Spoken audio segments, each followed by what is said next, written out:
Hi everyone, क्या हाल चाल बच्चा party. So once again we are back with another session for class 10th, that is lecture number 4 for your chapter 2 acid bases and salt. Basically अभी तक हम लोग acid की physical properties, chemical properties, कैसे वो आपस में रिएक्ट करते हैं, देन डिफरेंट डिफरेंट चीजों के साथ कैसे रिएक्ट करते हैं, और साथ में हम लोग पीएच और उसकी इंपॉर्टेंस स्टडी कर चुके हैं। 2 पार्ट हम लोग चैप्टर के कवर कर चुके हैं। इनकेस आप लोगों ने अब तक नहीं देखा तो प्लीज आई बटन को क्लिक कीजिए, प्लेलिस्ट ओपन हो जाएगी, आप वहां से देख सकते हैं। आज हम स्टार्ट करेंगे सॉल्ट फैमिली के साथ, जो कि इस चैप्टर का लास्ट टॉपिक है, और साथ में ही हम लोग ट्राई करेंगे कि मोस्ट प्रोबेबली नेक्स्ट सेशन में आपका चैप्टर खत्म हो जाए, क्योंकि इसके अंदर एक सप्लीमेंट टॉपिक है, that is water of crystallization, and वो इंपॉर्टेंट है, वहां से क्वेश्चन बनता है। देन आप लोगों को ये आज ईयरफोन दिख रहा होगा, द रीजन बीइंग ये इंस्टॉल्ड है सो दैट जो साउंड की क्वालिटी है वो साथ के साथ चेक होती रहे, इन केस अगर कोई ग्लिच आता है हम लोग एकदम इंस्टेंटली हैंडल कर सकें। तो स्टार्ट कर रहे हैं आज के सेशन के साथ। इस वीडियो में अंत तक बने रहिएगा, तभी आप लोगों को समझ आएगा, अदरवाइज ये आपके हाईवे के ऊपर से क्रॉस हो जाएगा। So starting with the first salt, that is your common salt. Common salt, common salt की बात करें, ये वो सॉल्ट होता है जो कि आपके रसोई घर में पाया जाता है, ठीक है, जो कि समुद्र के अंदर पाया जाता है और इवेपोरेशन के माध्यम से समुद्र से निकाल लिया जाता है। एक बहुत बड़े लीडर थे हमारी कंट्री को आजाद कराने में, जिनका इंपॉर्टेंट रोल था, महात्मा गांधी जी, जिन्होंने दांडी मार्च की थी फॉर दिस सॉल्ट सत्याग्रह भी कहा गया था उसे। तो उन्होंने बेसिकली कॉमन सॉल्ट के लिए ही वो सारी सत्याग्रह की गई थी। कॉमन सॉल्ट का केमिकल नेम की बात करें तो इसका केमिकल नेम होता है sodium chloride. This is sodium chloride, sodium chloride, और इसका सिंबल होता है NaCl। देन आप लोगों ने बहुत सारे मेथड स्टडी करे हैं, प्रीवियस जो रिएक्शंस हम लोगों ने देखी थी कि हम लोग कैसे NaCl को बना सकते हैं। The one common method is evaporation of sea water. जो आपका सी है, समुद्र का पानी होता है, उसके अंदर बहुत सारा सॉल्ट ऑलरेडी अवेलेबल होता है। सॉरी, ओशन वाटर को अगर हम लोग करेंगे तो आपका नमक निकल जाएगा। देन अगर ये किसी रिएक्शन की मदद से आपने लेबोरेटरी में प्रिपेयर करना है तो आप लोग क्या करिए, एक एसिड ले लीजिए, देन एक बेस ले लीजिए, you will get NaCl with water. ये हम लोगों ने देखा था। This reaction is also known as neutralization reaction. The reason being एक सॉल्ट फॉर्म हो रहा है जो कि न्यूट्रल कंपाउंड है, having a pH range of 7। Neutral है, ग्रीन कलर से रिप्रेजेंट होगा ये पीएच स्केल के ऊपर। देन इसका यूज बहुत इंपॉर्टेंट है कि आप लोगों के घरों में ही यूज हो रहा है, सबसे बड़ा इंपॉर्टेंट है। कोई भी चीज आपको बनानी है बिना नमक के वो चीज नहीं बन सकती, और हम लोगों को कोई चीज बिना नमक के स्वाद भी नहीं लगती। Next is second salt of your syllabus, that is your caustic soda. Caustic soda, the chemical name of salt is sodium hydroxide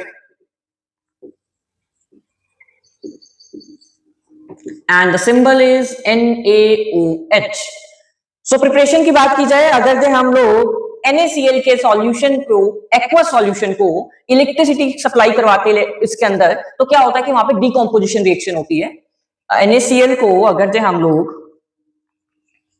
plus water के साथ रिएक्ट करें और उसके अंदर इलेक्ट्रिसिटी सप्लाई करा दें तो आपका क्या बन जाएगा, NaOH बन जाएगा, प्लस आपकी साथ में क्लोरीन गैस निकलेगी एंड साथ में आपकी कार्बन डाइऑक्साइड निकलेगी। ठीक है, कार्बन डाइऑक्साइड नहीं निकलेगी, हाइड्रोजन निकलेगी, यहां पे साथ में हाइड्रोजन गैस निकल जाएगी। ये जो सॉल्यूशन होता है, जब हम लोग नमक को पानी के अंदर मिक्स कर देते हैं, इसे हम लोग कहते हैं ब्राइन सॉल्यूशन।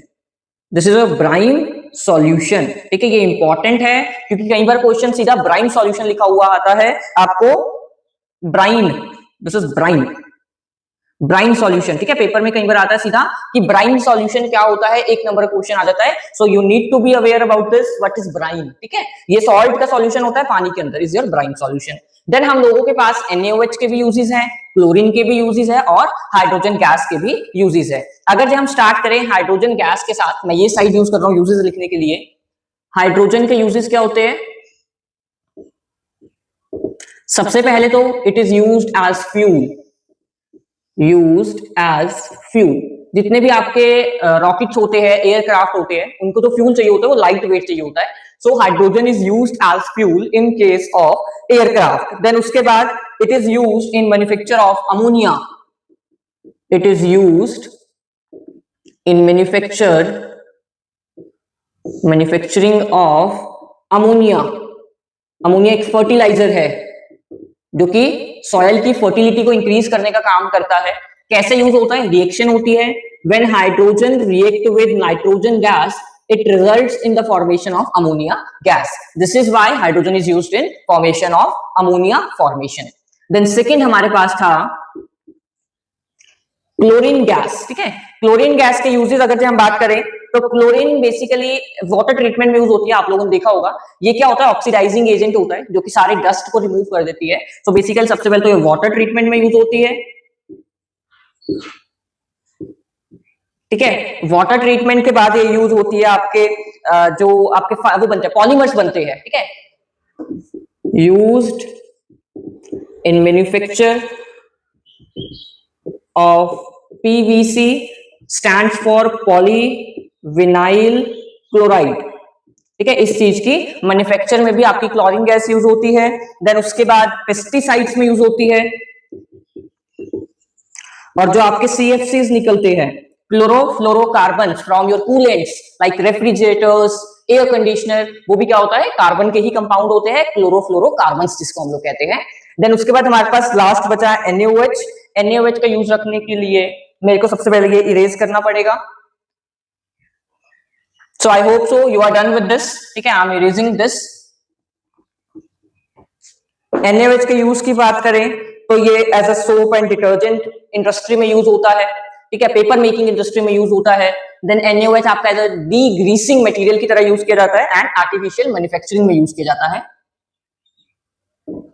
सबसे पहले तो ये डीग्रीसिंग एजेंट है, उसके बाद पेपर इंडस्ट्री में यूज होता है, टेक्सटाइल इंडस्ट्री में यूज होता है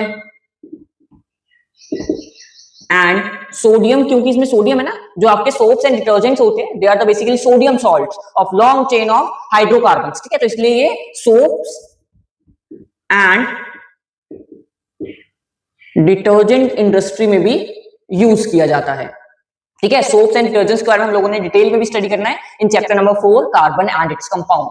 So this is all about the uses of different compounds obtained during the formation of caustic soda. Then this process is known as chloroalkali process. Very important name, chloroalkali process. क्यों क्लोरोअल्कली कहा गया है? Chloro stands for chlorine, क्योंकि chlorine निकल रही है। Alkali is your NaOH. Alkali क्या होते हैं? Alkalis are the special bases which are soluble in water. So ये वो बेसिस है जो कि पानी में soluble होते हैं। So that is why alkali process. ऐसा प्रोसेस जहां पे एक alkali निकल रहा है साथ में क्लोरीन निकल रही है, उसे क्लोरोअल्कली प्रोसेस कहते हैं। These are the two different salts. ठीक है, इंपॉर्टेंट सॉल्ट है, यहां से आपके पास क्वेश्चन बनने के चांसेस ज्यादा है as compared to this. ठीक है, next we are starting with your bleaching powder. Bleaching powder सबसे पहला यूज तो नाम में ही आ रहा है कि ये ब्लीचिंग में यूज होता होगा, है ना, as a bleaching substance use होता है। पेपर इंडस्ट्री में यूज होता है, ग्लास इंडस्ट्री में यूज किया जाता है, देन कॉस्मेटिक इंडस्ट्री में इसका बहुत ज्यादा यूज है। केमिकल नेम की बात करें तो इसका केमिकल नेम होता है calcium hypochloride. The third salt is bleaching powder. Bleaching powder की बात करें, केमिकल नेम लिखते हैं सबसे पहले calcium hypochloride with a formula of CaOCl2। Preparation की बात करें तो प्रिपरेशन के लिए हमें सबसे पहले लेना होता है स्लेट लाइन, जिसमें हम लोग क्लोरीन गैस पास करेंगे तो क्या बन जाएगा CaOCl2 प्लस H2O। ठीक है, एक ये सॉल्ट बन गया आपका, this is your bleaching powder and साथ में सप्लीमेंट्री प्रोडक्ट आपका क्या निकला है, वाटर निकला है। उसके बाद अगर हम यूजेस की बात करें, we move on to uses. सबसे पहले तो मैंने बताया it is used for bleaching cotton और अदर फाइबर्स। ठीक है, उसके बाद it is used in paper and glass industry. ठीक है, इसको हम लोग पेपर और ग्लास इंडस्ट्री में यूज कर सकते हैं। Then it is used as oxidizing agent in chemical industry. क्यों ऑक्सीडाइजिंग एजेंट है? द रीजन बीइंग इसके पास एक नेसेंट ऑक्सीजन होता है। नेसेंट ऑक्सीजन मतलब जब ऑक्सीजन अपनी एटॉमिक फॉर्म में होता है तो उसे हम लोग नेसेंट ऑक्सीजन कहते हैं, और ये nascent oxygen is responsible for oxidizing behaviour of this bleaching powder. जब ये ऑक्सीडाइजिंग एजेंट है ना, तो ये खुद क्या करेगा? रिडक्शन करेगा। ठीक है, एक चीज और याद रखना कि अगर ये ऑक्सीडाइजिंग एजेंट है तो खुद रिडक्शन में जाएगा, तभी दूसरे को ये ऑक्सीडाइज कर पाएगा। ठीक है, उसके बाद ये disinfect, it is used to disinfect water. It is used in disinfecting